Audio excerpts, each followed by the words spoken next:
Hello my dear friends, you're on the Military Summary channel, and today we will discuss the situation in Ukraine on the 21st of February of 2023. Today we have a lot of very interesting updates, so let's start. First we're going to start with the Kievs Frontline. The Ministry of Defense of Russian Federation reported that during the previous 24 hours the Ukrainians lost 60 soldiers, 6 armored vehicles, and 2 artillery systems, 1 Gvozdika howitzer and another D-20 howitzer. If you take a look at this map, we won't find a lot of icons in this area, and something tells us that nothing interesting happened during the previous 24 hours, but it's not true. First of all, let's take a look at the deployment map, because there are a lot of very interesting updates. First of all, the Ukrainians took a decision to replace their 14th Mechanized Brigade in this area, and to tell the truth, I was very surprised, because the Ministry of Defense of Russian Federation, when talking about the Kievs Frontline, they used to, almost every single day, they used to say that they were attacking 14th Mechanized Brigade, and I pointed that during my previous videos, but starting maybe from the last week, they stopped mentioning this brigade at all on this front line, and I was very surprised. I thought maybe the Ministry of Defense took a decision to change their reports or something like this, but today we have very interesting update on the deployment map, and as you can see, the 14th Mechanized Brigade was replaced by 105th Defense Brigade on the Kievs front line. What does it mean? First of all, maybe 14th Mechanized Brigade were pretty damaged. It's very possible. It's a very possible thing, but this brigade was replaced by a Territory Defense Brigade that is completely new to this area. So I expect that the next days the Russians will activate their movements on this front line, and they will try to attack and to force the 105th Brigade to step back from Kievs front line. Another important update that I don't know why, maybe there's some kind of mistake or something like this, but according to deployment map, the Ukrainians took a decision to redeploy 14th Mechanized Brigade in the vicinity, or to be more precise, in the center of Bakhmud. And this is very interesting update, because 14th Mechanized Brigade was pretty damaged during the previous weeks. Maybe the Ukrainians took a decision to redeploy some forces. Anyway, soon we will get to Bakhmut, and there are a lot of updates about Bakhmut, and we will discuss the real situation on the ground in Bakhmut as well. Now let's talk about Liman front line. As you can see, there are not much icons as well. The Russians reported that during the previous 24 hours, the Ukrainians lost 140 soldiers, 6 armored vehicles, and 4 artillery systems, 1 Grad, 1 Stabi, 1 D-20 and D-30 howitzers. The front line is stable. In this area, the Russians continue doing their active defense tactic, trying to do a short attacks in direction of Ukrainian positions. From the Ukrainian side, they're preparing the second, third, and maybe fourth line of defense in this area. They expect the Russian greatest counteroffensive operations area, so that's why they want to be prepared before it happens. When talking about Seversk, there are no changes at all. During the previous weeks, the Russians made few attempts to develop their bridgehead from Bilogorovka and Berestov in direction of Vyimka and Veselaya, but as you can see, without significant progress on the ground. These fields are completely mined, so there are not many roads that the Russians are able to use to move and to be mobile, and all those roads are under complete fire control, so this is not an easy job to do. So anyway, I believe that before encirclement of Vyimka and Ivano-Daryevka, the Russians will try to attack from Nikolaevka-Krasnopolovka bridgehead in direction of Razdolovka, Fedorovka. They will try to encircle. I believe that this tactic will allow the Russians to save more energy. When talking about Liman, one more time, 140 soldiers is the losses of Ukrainian side among manpower on this front line. What does it mean? As you can see, the Ukrainian still moves more and more reserves to Liman, and there is a culmination of battle for Liman and for Liman front line, and now it's like 50-50, and we see that situation still remains stable and balanced and nobody can achieve significant success or to turn the situation in their favor. Now let's talk about Bakhmut, the front line where the Wagners continue pushing and continue encirclement of this town, of this heart, I believe, of 2022 and 2023 military phase of this special operation. The Russians reported that Wagner's reported that as a result of clashes during the previous 24 hours, they managed to establish 100% control over village Berkhovka. Not just establish control, they also made complete the clearing operation. Furthermore, the Russians reported, to be more precise, the Wagners reported that they established control over Yahidne, and now they're doing clearing operation. So I believe that tomorrow they will confirm 100% control over this town. Furthermore, the Russians Wagner started development their offensive operation in the direction of Dubovo-Vasilievka. So the Russians developed their bridgehead on the north of Bakhmut. Let's return back to the Western sources map. As you can see, the Western source map has been updated as well. The Western source map confirms that the Russians established control over Berkhovka. There are no updates over Yahidne or Dubovo-Vasilievka. But if we take a look at Western sources map, we see that that the map is not updated, and that there are a lot of changes between this map and, let's say, between the Russian sources map. First of all, as you can see, the Russians controls, according to the Russian source map, Oputne and the south of Bakhmut, and according to this map, this territory remains under Ukrainian control. Furthermore, when talking about the east part of Bakhmut, according to this map, this area is under complete Ukrainian control, but the Russian source map shows that they managed to establish significant bridgehead in this area. Furthermore, the Russians established control over one of the most difficult part of this bridgehead is over this residential area with the high buildings. And of course, there are a lot of differences on the northeast part of Bakhmut. This residential area, according to the Russian sources, is under complete Russian control, but the Western sources are saying that not even a single block is under Russian control. I believe that now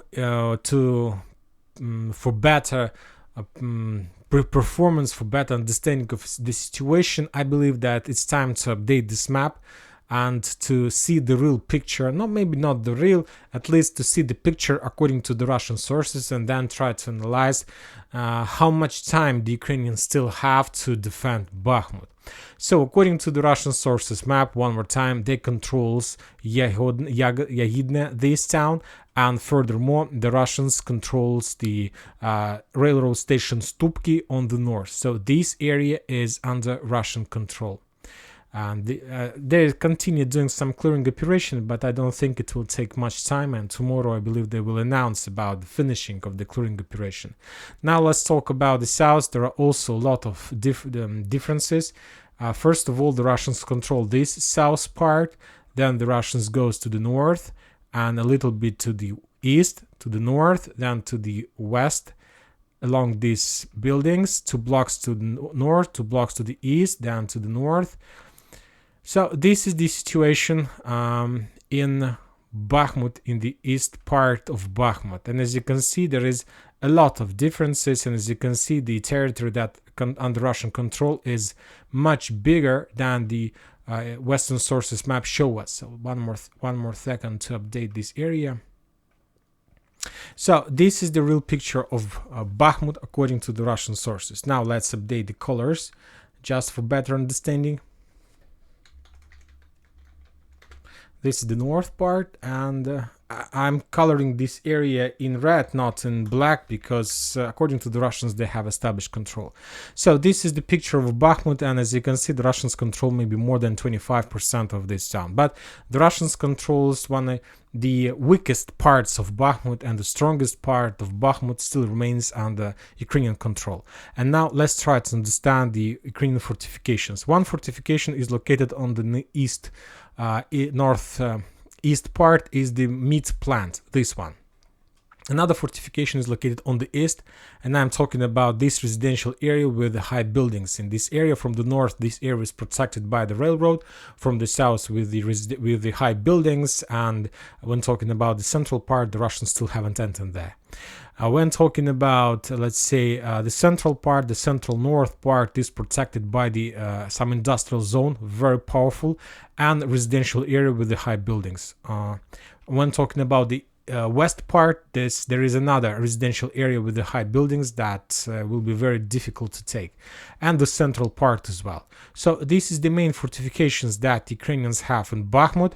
And as you can see, according to this information, according to this understanding, the Ukrainians controls and are able to control and hold the territories with the industrial zones and with these areas with the high buildings.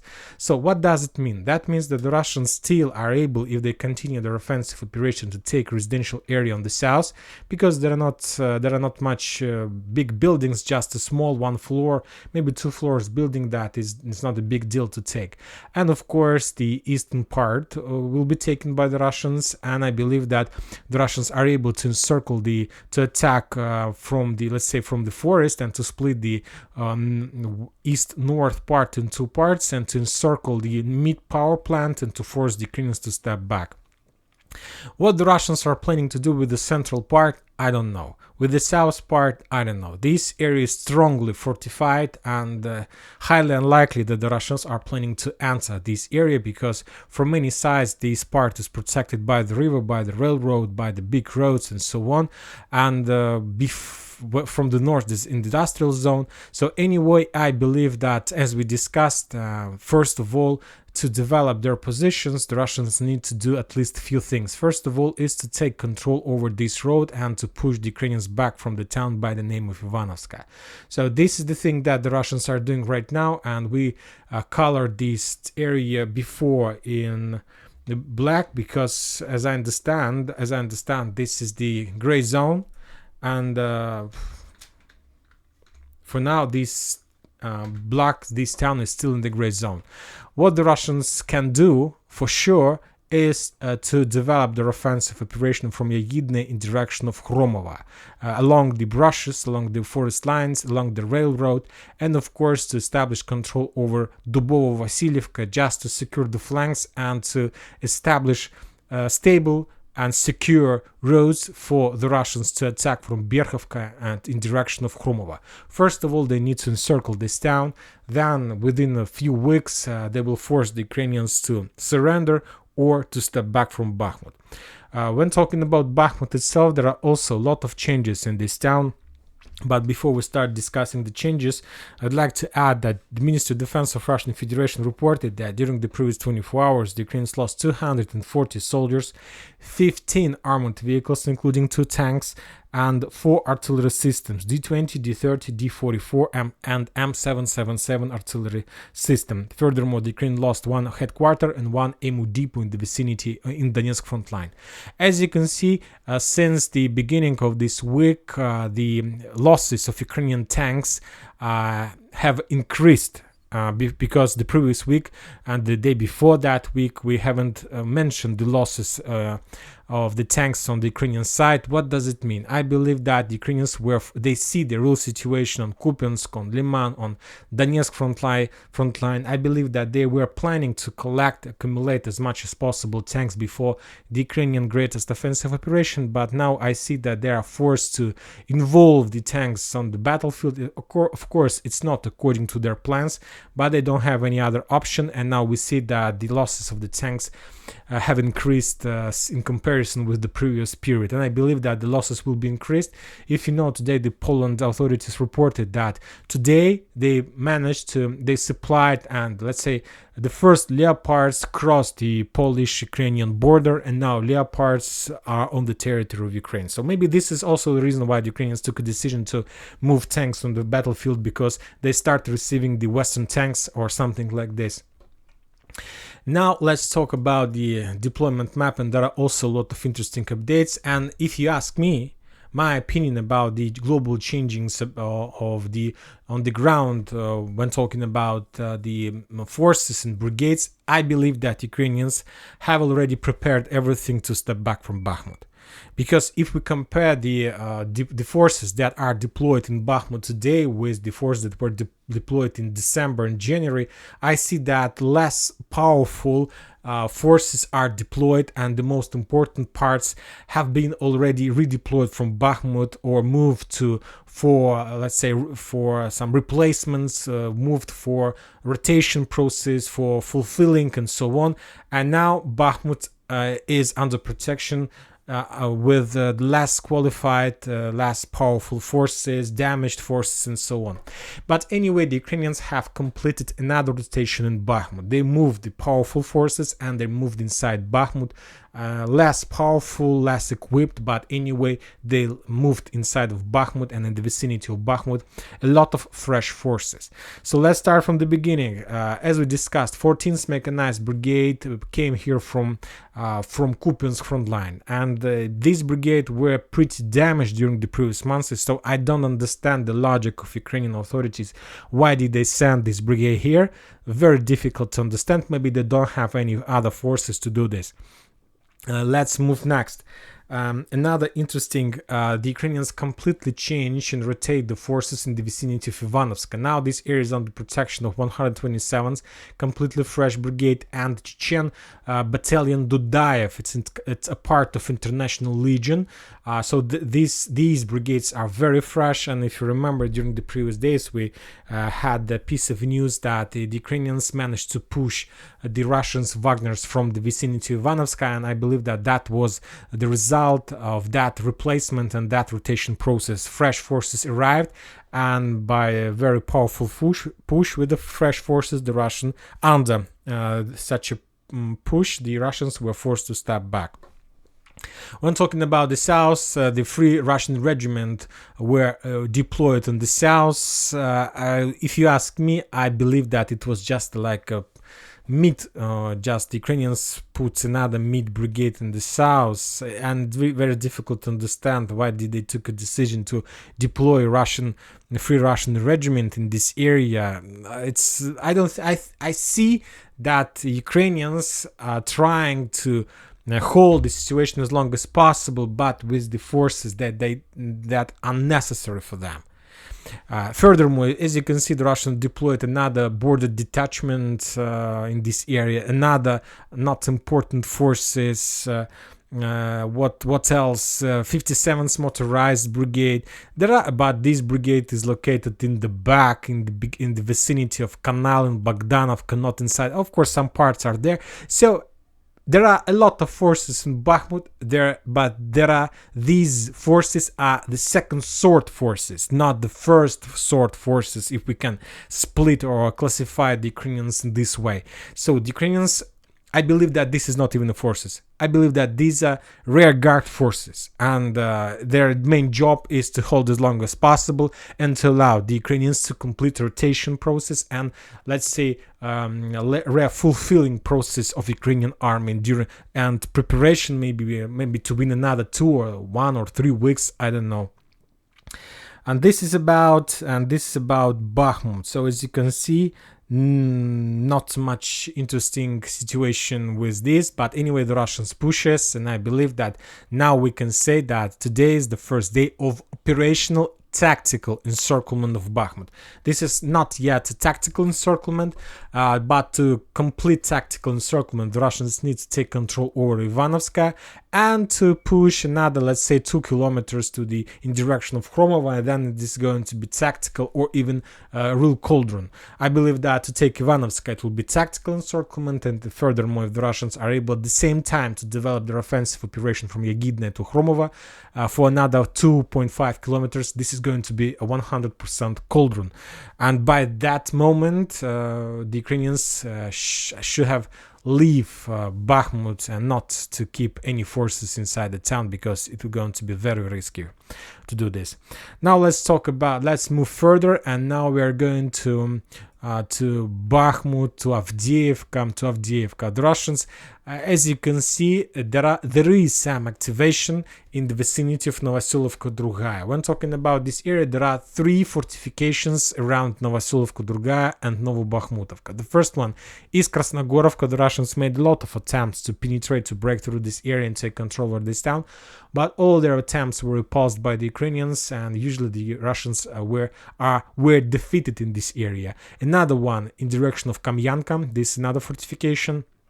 And the most powerful, at least the Ukrainians and the Russians sources confirms that the most powerful fortification from the Ukrainian side is located inside of this forest that located between Novoselovka Drugaya and the west outskirts of Novobakhmutka. This is the area of the most powerful fortification from the Ukrainian side, and I believe that the Russians are pushing in this area as well, but it is very difficult and it will take time to take control over this area. Now let's talk about Mariinki. As you can see, the Russian source map has been updated. Now the Russians are saying and showing us that the Russians controls the forest lines in this area. If you remember, yesterday we discussed that as a result of very surprising offensive operation in direction of Pobeda, the Russians managed to enter this village. To be more precise, they entered these eastern farms, this industrial zone, and they were trying to establish their bridgehead there, but then the Ukrainians started artillery attack, artillery fire, and they forced the Russians to step back from Pobeda. But anyway, the Russians are in the vicinity of Pobeda, and I believe that within the next few days the Russians will be able to take control over this town, and then they will increase the pressure in direction of Konstantinovka, and of course this will change in this operation will have a lot of effect on Ugledar, and maybe the operation on the north in Mariinka will allow the Russians to break the situation in the round Ugledar. When talking about Ugledar and then talking about deployment of the forces, the Ukrainians moved in this area another 109th territorial brigade just to fool this area, just to move more manpower and just to have a lot of manpower resource, and not to allow the Russians to penetrate this area easily. When talking about South Donetsk frontline, the Russians reported that as a result of clashes during the previous 24 hours, the Ukrainians lost 80 soldiers, 6 armored vehicles including 1 tank, and 7 artillery systems, 4 Uragan, 1 D-20, another M777 howitzer, another Polish Krab. So as you can see, the Russians they learned a lot from the previous offensive operation. They are now, furthermore, as you can see, the Ukrainians deployed at least 2 artillery brigades in this area, and now the Russians need to do a lot of job before making another attempt of offensive operation in Ugledar. First, they need to destroy as much as possible artillery systems, and the previous 24 hours shown us that they're pretty effective. Furthermore, if you remember, we discussed the losses on the South Donetsk area yesterday. The Ukraine lost 105, today 80 soldiers. So as you can see, the losses are also on a very high level. So I believe that the Russians started another attempts of doing something in this area, and the Ukrainians are losing more and more soldiers in this area. Maybe within the next 2 weeks we're going to see some refactoring of the front line in Ugledar. At least everything is saying for this. Now let's talk about Velika Novoselovka. If you remember, the Ukrainians, we discussed this, redeployed their 128th Territorial Defense Brigade and so on.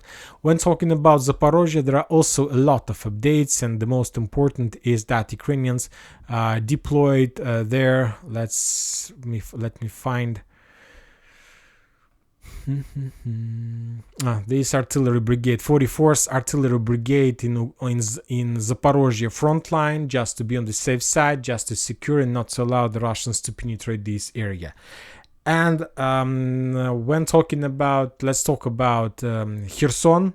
The Russians reported that during the previous 24 hours artillery duels, the Ukrainians lost 40 soldiers and 5 artillery systems, Tab B, 3 D-30 howitzer, and another Grad. So as you can see, the Russians activated their artillery duels one more time. The last time we saw these artillery duels was right before the Russians started offensive operation in direction of Solidar, and they were pretty successful and they established control. Now we see another active phase of artillery duels. The Russians, I believe, managed to move more artillery shells, artillery things, and now they're attacking Ukrainians and pretty effective. Another question I have and another situation I would like to discuss is, where is the brigades that used to protect Bakhmut? Where are them? Because as we discussed, most of the powerful brigades and trained, experienced brigade that were in Bakhmut were redeployed. But the question is, where the Ukrainians took a decision to redeploy them, and most of that brigades were redeployed in the vicinity of Zaporozhye and Dnieper, to be more precise, in Dnieper direction. As you can see, there is 60th Mechanized Brigade, there is 53rd Mechanized Brigade, there is 63rd, another 63rd, there's 53rd, 63rd, furthermore, a little bit to the north, there is 77th. So as you can see, the Ukrainians, what does it mean? That means that Ukrainians started preparation for greatest Ukrainian offensive operation in direction of Crimea. Yes, these brigades were pretty damaged during the defense operation of Bakhmut, but the Ukrainians took a decision. This experienced brigade, mechanized, with their ammo, with their tanks, with their everything they have, to move back to Dnipro, to restore them, to fix them, to give them some time to relax. And now, as you can see, according to this map, at least on the Zaporozhye front line, there are at least 4 mechanized brigade, 65th, then 60th, 53rd and 63rd. Furthermore, I believe that soon the Russians will move 24th brigade in this direction, but I expect, and the thing then when we understand that the Ukrainians are almost ready to start offensive operation, is when we see tanks brigade in this area. For now, the Russians haven't redeployed tanks brigade in direction of Zaporozhye.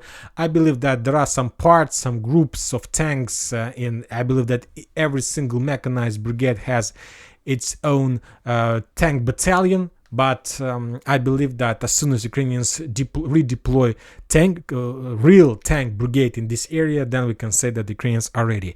And one more time about the Polish authorities, they reported that the first tanks arrived, Western tanks, Leopards arrived on the territory of Ukraine.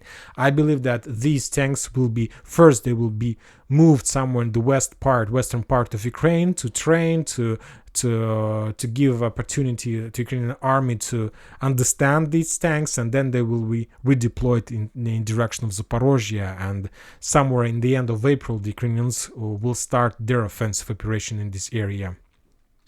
So another interesting update are coming from the north, and the Ukrainians redeployed also another territorial defense brigade, 120th Defense Brigade, on the border with Belarus. So they're still trying to keep some forces, some reserves in this area, and they still try to control the situation and not to allow the Russians and Belarus forces to have significant amount of forces in comparison with the Ukrainians. So that's it.